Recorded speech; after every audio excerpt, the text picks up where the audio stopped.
The following video was made possible by Fayette County Public Schools through the Kentucky Award grant.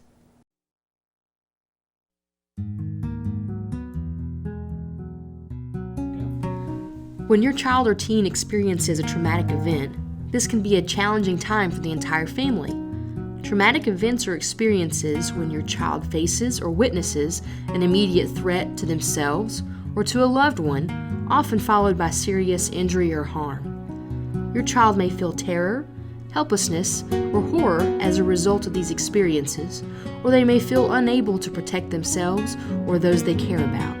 If your child or teen has experienced trauma, you may be wondering whether he or she needs help from a mental health professional. One of the first steps for parents trying to make this decision is to learn about common reactions and signs of traumatic stress.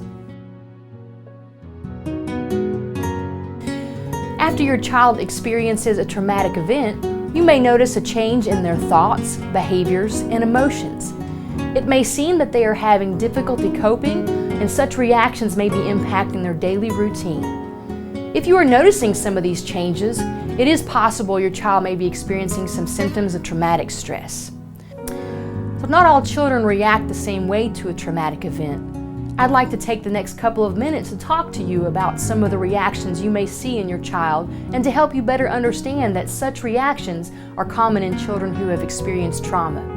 As I begin to identify common traumatic stress reactions, it's important to note that a child's reaction can vary depending on their age, developmental level, trauma history, and caregiver response.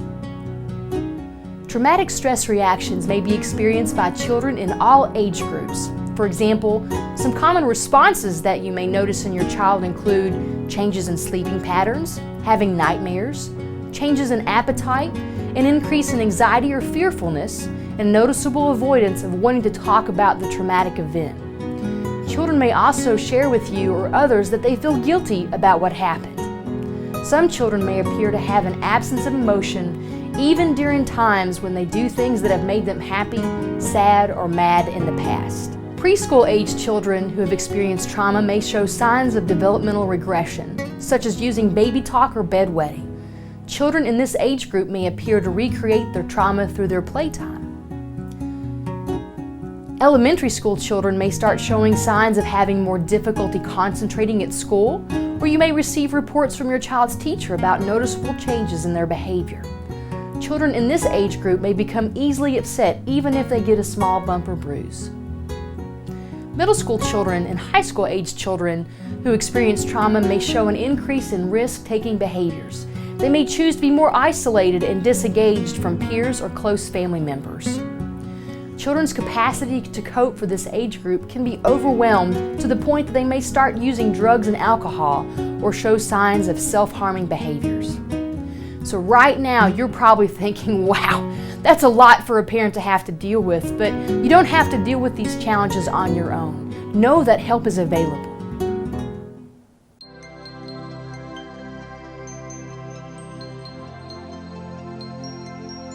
So parents often ask or wonder how they will know when they should seek out assistance from a mental health professional after their child or teen has experienced a trauma.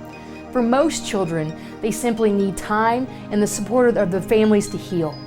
Parents can support this natural recovery process by learning about trauma and trauma reactions, providing assurance that your child should not feel bad or guilty about what happened or the related thoughts and feelings that they may be having. Reminding them that they are safe now and letting them know everything you and other trusted adults are doing to ensure their safety, and taking time to process your own feelings about what has happened.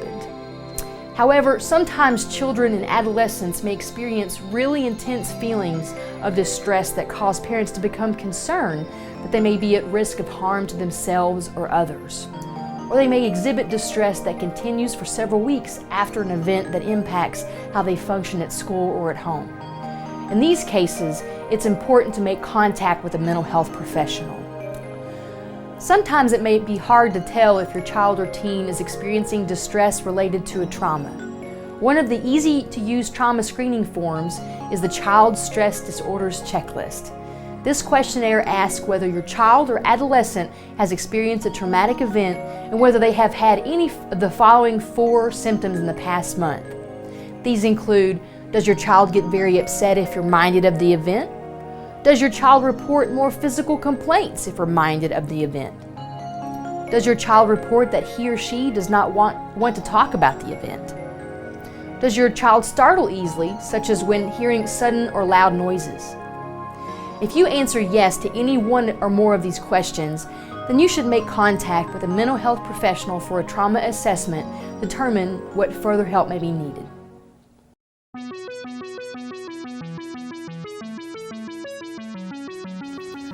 The good news is that access to help may be as close as your child's school.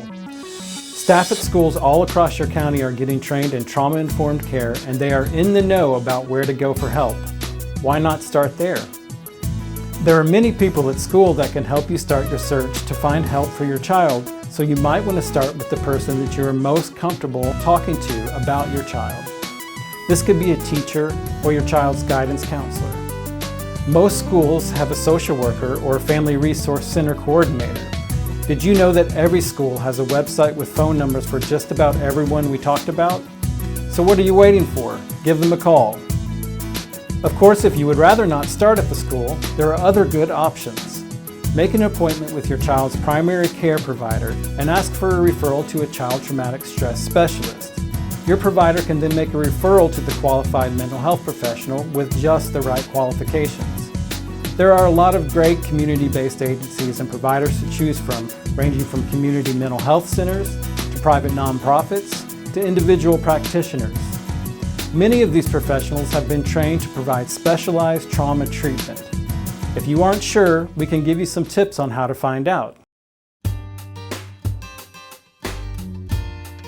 Now we want to help you identify questions you can ask that can help you find a qualified mental health provider for your child.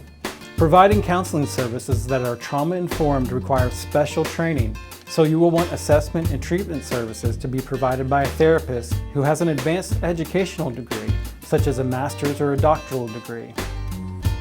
Just so you know, therapists can come from various professional backgrounds, including social work, psychology, and marriage and family therapy. You will also want to ask the therapist whether he or she has worked with other children who have been exposed to trauma. If your child is experiencing traumatic stress-related symptoms, it is important that he or she receive services from a provider who has experience working with children who have been exposed to trauma. Therapists have special areas of focus, just like doctors for our physical health.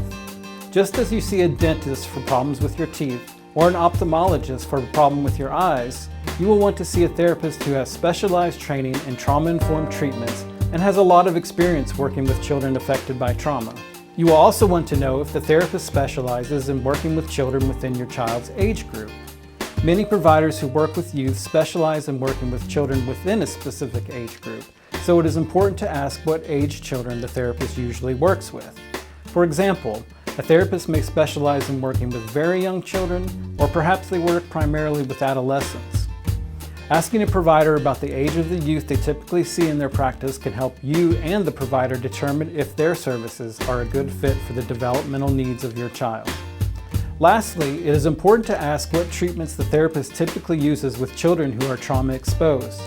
Research studies have helped us identify the treatments that have been found to be both effective and efficient in treating traumatic stress-related symptoms in children.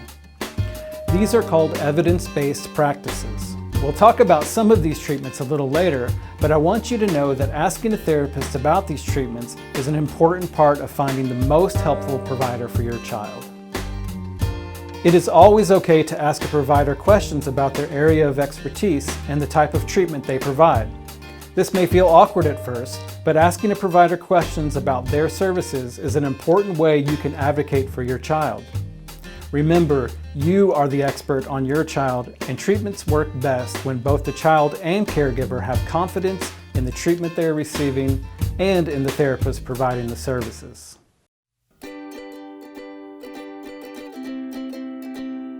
So what are the treatments that work?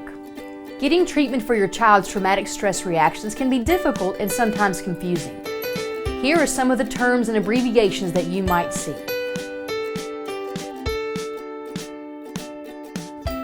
These are all evidence-based practices.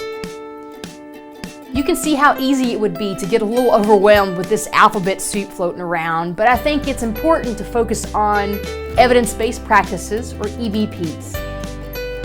An evidence-based practice is a treatment that is based in scientific research. These are treatments that have been shown to be effective and have worked for others. Don't ever be afraid to ask your child's therapist if they use an evidence-based practice and if they've been trained in this practice. Let's forget about all of those abbreviations for a moment and talk about some of the key elements for effective trauma treatments.